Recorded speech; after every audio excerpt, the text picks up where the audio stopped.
My country, Hong Kong, is actually going through like ongoing campaign for this, whether it's like called an umbrella revolution or umbrella movement. So it's about striving for a democratic electoral system for our chief executive, which is the Hong Kong leader, or the legislative council, which is the legislature in Hong Kong. So we are striving for a more fair and equal way for everyone to vote for our leaders.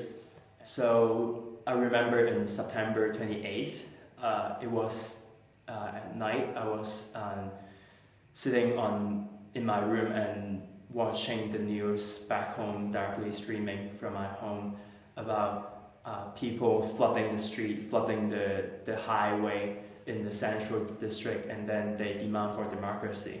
But at the same time, my close friend, one of my friends that in my youth activism organization called Solarism, which is one of the leading organizations for the Umbrella Revolution, he got arrested in the night before September 28th.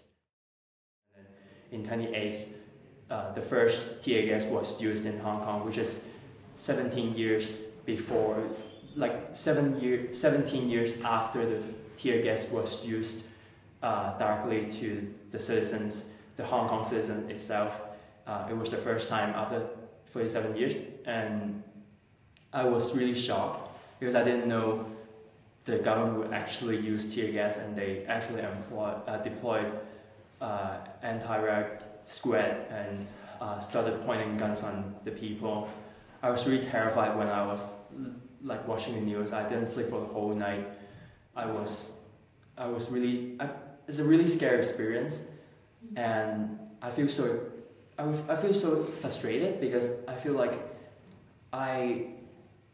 my friends are all fighting, or like they are on the street, they are protecting or at least guiding the citizens what to do next. But I'm here and I can only watch the news or just maybe tweet a tweet from the news and try to make more people listen to the latest news from the media.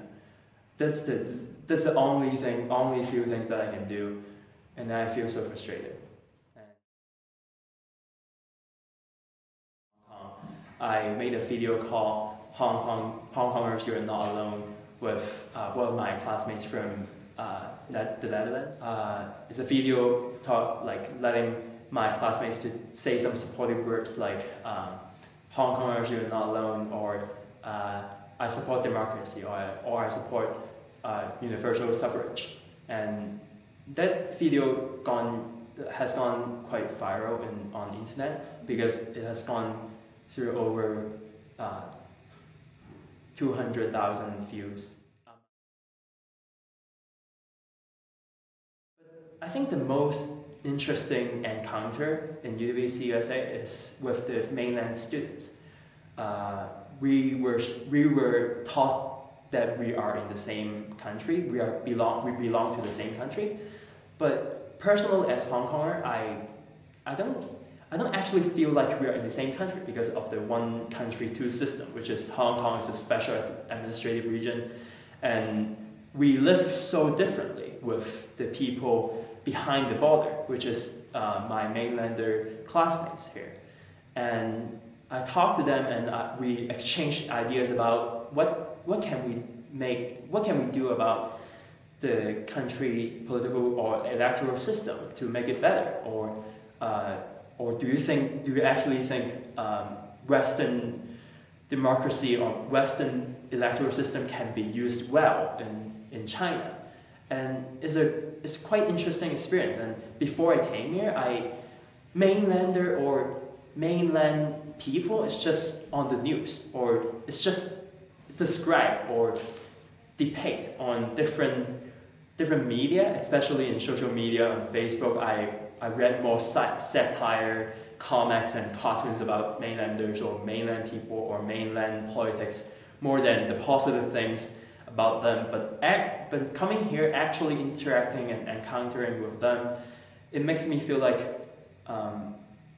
mainlanders are also can also be friends with mainlanders. And I realized that Hong Kongers and mainlanders also have similar thoughts. Like we also care about politics, but it's just we have different constraints in doing that. So figuring out what can we do next, or thinking about what can make the country better, or putting ourselves into the leader's role to think about the future are also good ways to actually enlighten me about what can I do for the country in the future.